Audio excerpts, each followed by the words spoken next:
Le Grand Matin Sud Radio, la vérité en face, Jean-François Achilly. En marge de ces élections municipales et cet entre-deux tours qui nous réserve beaucoup de surprises, la Nouvelle France, prônée par Jean-Luc Mélenchon, le leader de la France Insoumise, est-ce un concept communautariste, voire racisé, certains diront raciste, ou bien le constat d'une réalité de terrain, celle de la France des quartiers? Pour en parler ce matin, deux invités.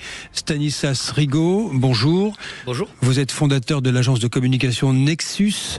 Vous êtes vous-même un ancien militant de Reconquête que vous avez quitté officiellement pour embrasser une vie professionnelle. Et vous-même, Rudy Albina, maître, bonjour. Bonjour. Bonjour à vous et soyez le bienvenu. Vous êtes avocat pénaliste au barreau de Paris. Je vais commencer par vous poser la question très simplement.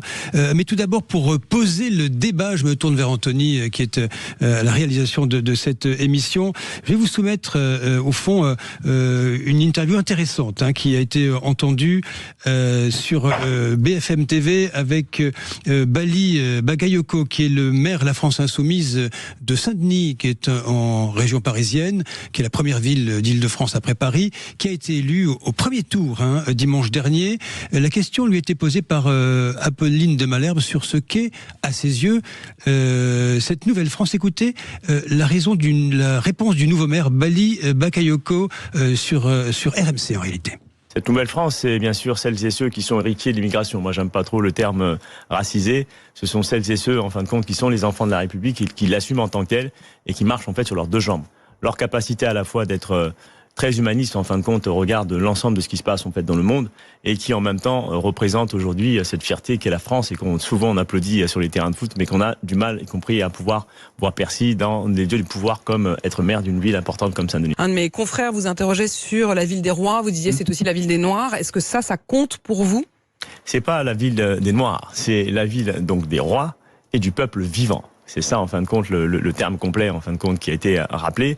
Et donc, du coup, c'est aussi, bien sûr, une diversité où il y a beaucoup de gens issus... Mais vous aimez pas le terme racisé. Celui qui l'utilise le plus, c'est la France Insoumise. Oui, la France Insoumise l'utilise. Et donc, du coup, c'est pas parce que je suis membre de la France Insoumise, je suis fier de l'être d'ailleurs, que je suis forcément en adhésion totale, en fait, avec ce mot-là, parce que ça résonne différemment pour moi. Voilà donc Bali Bakayoko, le nouveau maire de Saint-Denis, la France Insoumise, sur RMC, qui n'est pas forcément en harmonie, en accord avec ce terme racisé, effectivement, très utilisé par LFI. Je commence par vous, Stanislas Rigaud. Cette nouvelle France prônée par Jean-Luc Mélenchon, comment est-ce que vous la voyez vous-même ? Écoutez, en tout cas, ce qui est intéressant, c'est que Jean-Luc Mélenchon et ses acolytes, depuis maintenant des années, réfutent l'idée qu'il puisse y avoir un changement de population, qu'il puisse y avoir un grand remplacement. Et déjà en 2022, il avait fait un premier pas en nous parlant de créolisation. Aujourd'hui, c'est la Nouvelle France. Alors s'il y a une Nouvelle France, il faudrait que la France Insoumise, Jean-Luc Mélenchon, Mathilde Panot, etc. nous expliquent. Donc il y a une ancienne France, et si oui, laquelle? J'ai écouté Madame Panot sur une antenne concurrente il y a de ça quelques heures, et Mathilde Panot nous expliquait que la Nouvelle France c'était aussi les femmes, sous-entendant peut-être que dans les années précédentes il n'y avait pas de femmes en France, peut-être qu'elles n'avaient pas le droit de s'exprimer, et puis c'est la question évidemment de l'immigration, où je crois qu'ils ont pris en compte le fait qu'il y a un grand emplacement dans d'innombrables quartiers, que ce soit en Seine-Saint-Denis comme ailleurs, et veulent jouer de cette fibre électorale. Mais ce qui est amusant, c'est que le maire de Saint-Denis lui-même est mal à l'aise avec le terme racisé, parce que à la fin des fins, c'est essentialiser en permanence les électeurs, non pas pour ce qu'ils font, mais pour ce qu'ils sont, à savoir soit des minorités, soit des personnes de couleur noire, soit des personnes arabes. Et en réalité, à force de faire ça, on se rend bien compte qu'il n'y a absolument rien de bienveillant ou d'humain, mais simplement des calculs clientéliste. Votre regard vous-même, maître Rudy Albina, sur ce concept de Jean-Luc Mélenchon qu'il met fortement en avant de Nouvelle France. Est-ce qu'il n'y a pas un risque au fond de communautariser, je ne sais pas si le verbe existe en bon français, l'ensemble du pays avec le fait de pointer le fait qu'il y ait au fond des Français d'origine diverses? Écoutez, la théorie de la Nouvelle-France, effectivement, c'est quelque chose qui est totalement développé par Monsieur Jean-Luc Mélenchon. Mais contrairement à ce que Monsieur Rigaud vient nous expliquer, alors, sauf erreur de ma part, qu'il me corrige si j'ai mal compris, mais voilà, Monsieur Mélenchon niait effectivement ce concept de grand remplacement et parla d'une Nouvelle-France, ce qui n'est pas foncièrement la même chose, en tout cas de ce que peut expliquer Monsieur Mélenchon, puisque le grand remplacement, ça reste quand même un genre de projet politique qui vise à remplacer une population européenne, alors que la Nouvelle-France, finalement, de Jean-Luc Mélenchon, en tout cas dans la définition que j'en ai compris, on parle plutôt d'une évolution sociologique qui serait liée à des transformations qui se veulent économiques, démographiques, sans véritable intention politique. Alors, est-ce que maintenant on peut parler de communautarisme? Non, bien au contraire, puisque tout cela, en fait, se présente sous la même égide, celle de l'égalité républicaine. Et à partir de là, au contraire, on parle de Nouvelle-France. Alors, est-ce qu'on peut parler de racisé? J'ai entendu que le nouveau maire de Saint-Denis n'était pas d'accord avec ce mot. Et je suis bien assez d'accord avec lui, puisque ce n'est pas seulement une question de racisé, ce n'est pas seulement une question de couleur, c'est une question de culture, de mode de vivre et de façon d'être. La jeunesse a changé. Et en tout cas, c'est dans cette définition-là qu'à mon sens, je comprends la Nouvelle-France. Est-ce qu'il n'y a pas, je me tourne vers vous, Stanislas Rigaud, une sorte de recomposition sociale qui se dessine, on va dire décennie après décennie? Je rappelle quand même que le rapprochement familial de travailleurs immigrés date de Valéry Giscard d'Estaing, notamment dans les usines françaises, de l'automobile, mais pas seulement, et qu'il y a des descendants de génération en génération désormais, et une recomposition sociale des classes populaires urbaines, des jeunes, des habitants des quartiers populaires, des descendants, disais-je, de l'immigration. Est-ce que cet aspect-là est suffisamment pris en compte dans ce pays, cette dimension de renouvellement, notamment issue de l'immigration? Je crois que non seulement c'est pris en compte, mais c'est très bien pris en compte. On a un pays où aujourd'hui, alors même si évidemment c'est en déclin, et je le déplore, mais l'école peut permettre l'émancipation. Je crois que le nombre de personnes issues de l'immigration qui ont pu soit accéder à des responsabilités par leur travail, soit devenir des figures importantes de ce pays sont nombreuses aujourd'hui. D'ailleurs, je le précise et j'en profite, s'il y a des personnes talentueuses issues de telle ou telle minorité ou de tel ou tel sexe, en l'occurrence le sexe féminin, il est de bon ton qu'elles le soient pour leurs compétences et leurs talents, et non pas évidemment pour, encore une fois, ce qu'elles sont, mais pour ce qu'elles ont fait. Donc ça, c'est le premier élément de ma réponse. La deuxième chose, je crois que le discours victimaire, il n'est plus audible aujourd'hui. Je crois que de nombreux Français ont bien compris que des moyens ont été investis dans ces zones dites populaires, que ce soit en termes d'infrastructures qui ont souvent été dégradées. Il y a aussi énormément de problèmes qui en sont issus. Mais moi, ce qui me frappe, c'est surtout, encore une fois, cette façon de vouloir monter cette jeunesse dite populaire contre cette vieille France, parce que s'il y a une nouvelle France, encore une fois, c'est qu'il y a un sous-entendu qu'il y a une France qui serait peut-être plus rance. D'ailleurs, on l'entendait. Est-ce que c'est une France globalement, disons les termes, c'est la France blanche, conservatrice, identitaire, la France blanche de papa qui est vomi par la France insoumise. Et je comprends, maître, ce que vous dites quand et je vous crois profondément de bonne foi quand vous dites que Jean-Luc Mélenchon explique ce concept de nouvelle France de façon différente, mais après la créolisation et en jouant en permanence avec des ambiguïtés, je crois que la France insoumise applique tout simplement la stratégie du rapport Terra Nova sorti il y a de ça plus de 15 ans, qui explique qu'il faut délaisser l'électorat du prolétariat pour se tourner vers celui issu de l'immigration. Rudy Albina, il y a la pause, mais j'ai quand même envie de vous entendre tout de suite sur cette question-là. Est-ce qu'il n'y a pas derrière ce qu'avance Jean-Luc Mélenchon une forme de stratégie purement électorale? Vous savez, disons les mots, une racialisation du discours politique pour aller chercher, il le dit lui-même, des électorats dans les quartiers. Il le dit, il le raconte lui-même, c'est un récit politique. Alors effectivement, ça fait partie. Alors encore une fois, je ne suis pas en quartier des filles, je ne suis pas engagé politiquement avec ce parti, mais effectivement, il y a quelque chose qu'on peut constater dans la communication de Jean-Luc Mélenchon. En tout cas, depuis quelques années, c'est qu'il va chercher le vote dans les banlieues parce qu'il sait qu'il y a quelque chose de profondément souverain, quelque chose que l'on peut récupérer pour avoir cette percée politique de LFI. On l'a par ailleurs vu en Seine-Saint-Denis avec la proportion de votes pour LFI qu'il a pu y avoir. Alors effectivement, ça, je pense que c'est une réalité en termes de communication électorale pour monsieur Jean-Luc Mélenchon, et je n'ai aucune difficulté là-dessus. Maintenant, résumer la politique de Jean-Luc Mélenchon et son programme à un simple fait de se dire on va parler uniquement aux minorités, uniquement aux personnes racisées, ça reste quand même profondément réducteur. Et je pense que le programme de Jean-Luc Mélenchon est quand même bien plus large et il s'adresse au-delà des personnes racisées à une classe ouvrière, à une classe populaire. Et on ne peut évidemment pas, et j'imagine que Monsieur Rigaud l'avait très bien compris, on ne peut pas simplement s'en arrêter à là. Allez, est-ce que c'est un constat au fond très réaliste du changement de l'évolution de la population française, qui prend en compte également une immigration importante dans ce pays, ou bien est-ce que c'est de la pure stratégie électoraliste avec tout ce que cela comprend en termes de risque de fracturation de la société? La question est posée avec nos deux invités, Stanislas Rigaud, Rudy Albina. Si vous voulez intervenir, 0826 300 300. Nous nous retrouvons dans un court instant après la pause pour la suite de La Vérité en face. Le Grand Matin Sud Radio, La Vérité en face. Jean-François Akili. Nous sommes sur la Nouvelle France prônée par Jean-Luc Mélenchon, concept raciste, diront certains, racisé en tout cas, voire communautariste, ou bien constat d'une réalité qui n'est jamais suffisamment prise en compte, celle de la France des quartiers. Stanislas Rigaud, nous avons entendu tout à l'heure un extrait de Bali Bakayoko qui s'exprimait sur ce concept sur l'antenne de RMC. Le soir de l'élection en mairie de Saint-Denis, les militants qui étaient très nombreux réunis dans l'hôtel de ville disaient « On chantait, nous sommes tous des enfants de Gaza ». Cela va au-delà du simple constat.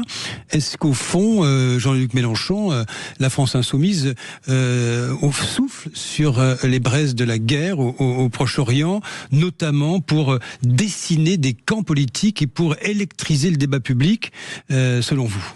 Encore une fois, ils n'ont pas attendu que la guerre à Gaza soit rouverte pour surfer sur ce nouvel électorat. Mais encore une fois, pour être très clair pour vos auditeurs, et parce que je crois que le débat a besoin de clarté, oui, Jean-Luc Mélenchon s'adresse aux personnes de couleur noire et arabe et essaye de les enrôler dans ses forces, dans ses troupes, pour gagner des élections, avoir des nouveaux militants. Je crois qu'il sent bien le changement de société qui est en train d'arriver. Et d'ailleurs, c'est les deux blocs.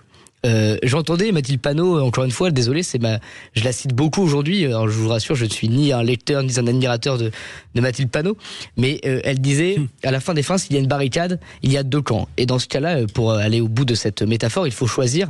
Et ceux qui seront au milieu seront évidemment bien mal en point.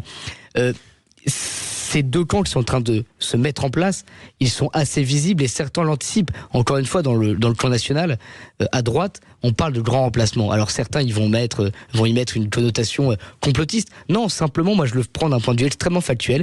Il y a des endroits en France où il y a 30, 40 ans, 50 ans, il y avait des personnes de couleur blanche et aujourd'hui il n'y en a plus.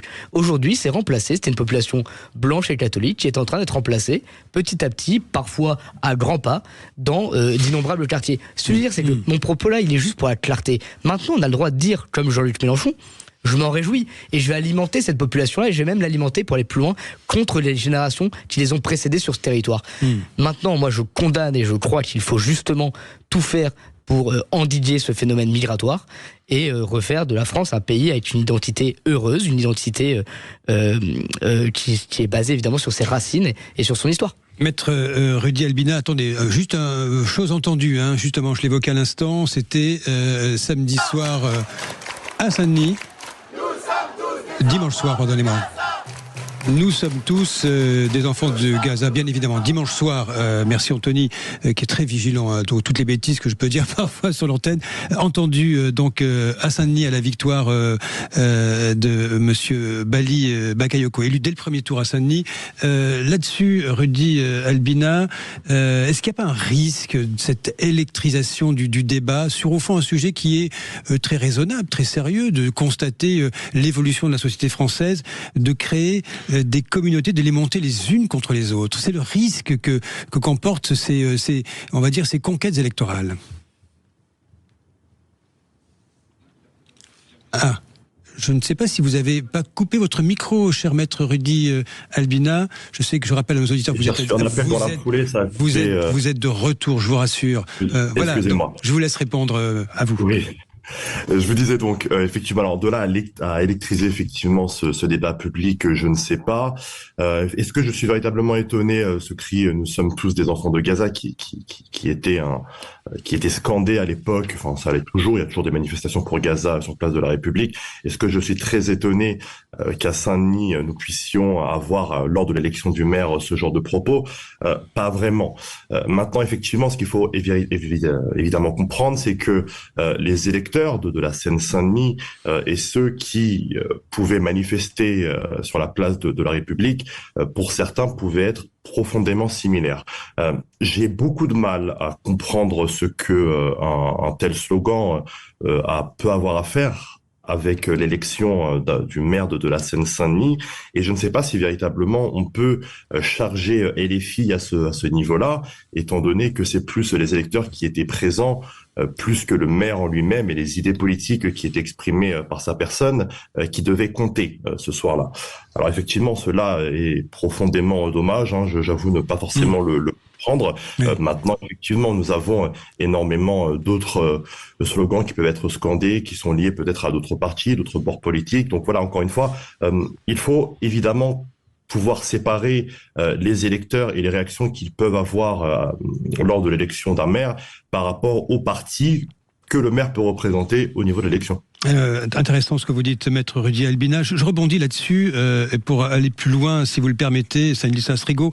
Est-ce que la France Insoumise, Jean-Luc Mélenchon, risque de grand remplacer, je fais de l'humour, hein, la lutte des classes, un grand classique de l'histoire de France, du moins depuis notamment 1945, par une sorte de lecture identitaire de la société? Je vous allez au bout de la logique entre lutte des classes et lutte des races, qui est peut-être celle qui est prônée aujourd'hui par Jean-Luc Mélenchon. Écoutez, oui, je crois que c'est encore une fois, c'est une stratégie, mais qui n'est pas une théorie en l'occurrence fumeuse ou complotiste, c'est une théorie qui a été établie par un rapport Terra Nova en 2008, dont je parlais tout à l'heure, qui explicite ce changement de stratégie pour la gauche. D'ailleurs, et on s'en rend compte, et c'est amusant, à chaque élection, puisqu'il y a encore 3 semaines, même pas 2 semaines, toute la gauche pleurnichait en disant « Stop Jean-Luc Mélenchon, là maintenant ça suffit ». Et là, ils sont tous de nouveau en train de s'allier avec, en train de faire des deals. À Lyon, Quentin Derange était tué par des collaborateurs potentiellement de Raphaël Arnaud, de la France Insoumise, mais Grégory Doucet n'a pas de mal à s'allier avec la France Insoumise. Bref, tout va bien dans le meilleur des mondes. Pourquoi tout va bien dans le meilleur des mondes pour la France Insoumise? Parce que la stratégie du rapport de force de Jean-Luc Mélenchon avec ce nouvel électorat fonctionne et que le reste de la gauche a besoin de ses électeurs. Alors François Hollande et Glucksmann peuvent pleurnicher toute la journée en disant qu'il n'y aura pas d'alliance.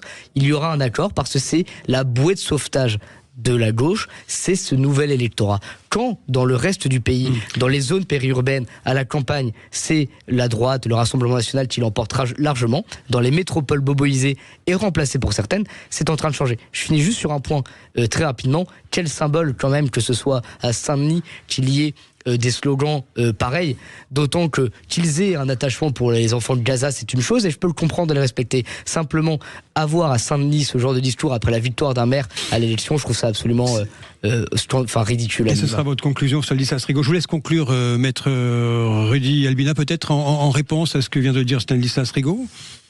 Effectivement, alors j'ai pas véritablement la même vision que Monsieur Rigaud sur ces alliances qui ont lieu entre le premier et le second tour des élections municipales. En fait, moi, le sentiment que j'ai, c'est effectivement qu'LFI fait une véritable percée que l'on peut considérer comme historique. Et cette percée historique fait peur non seulement à la droite, mais également à la gauche et au centre-gauche. Je parle notamment du PS, pour ne citer que. Et je pense qu'il y avait, avant les élections municipales, toute une stratégie de diabolisation à l'égard de la France Insoumise, basée sur toute accusation d'antisémitisme, de communautarisme, j'en passe et des meilleurs. Et finalement, on voit que c'est une stratégie. Parce que lorsqu'aux élections municipales, on a LFI qui, par ailleurs, a remporté plus d'une centaine, même plus, de municipalités dès le premier tour, et qu'on arrive au second tour, on voit véritablement le vrai visage de certains partis de gauche, voire même centristes, qui sont finalement prêts, et M. Rigaud l'expliquait très bien, de finalement faire une alliance avec LFI, avec Mélenchon, afin de pouvoir remporter certaines municipalités contre la droite, et finalement c'est là où on voit ce caractère de stratégie, puisque finalement si véritablement on était sur une stratégie de se dire LFI on n'en veut pas, se dire qu'il n'y aurait pas de... Excusez-moi, je conclue très rapidement.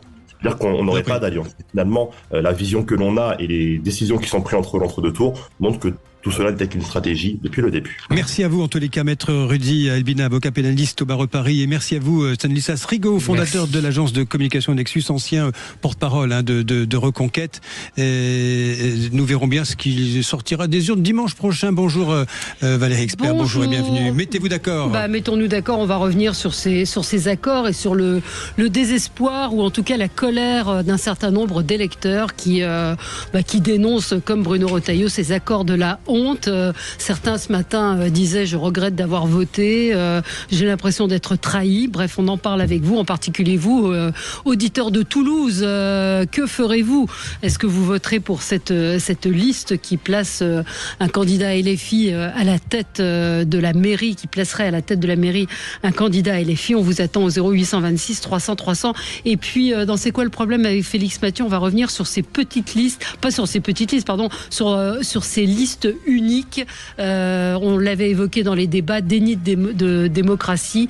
La fin du panachage a-t-elle favorisé l'abstention lors du premier tour? On aura une maire avec nous et Brice Sokol également. À tout de suite. Bonne émission.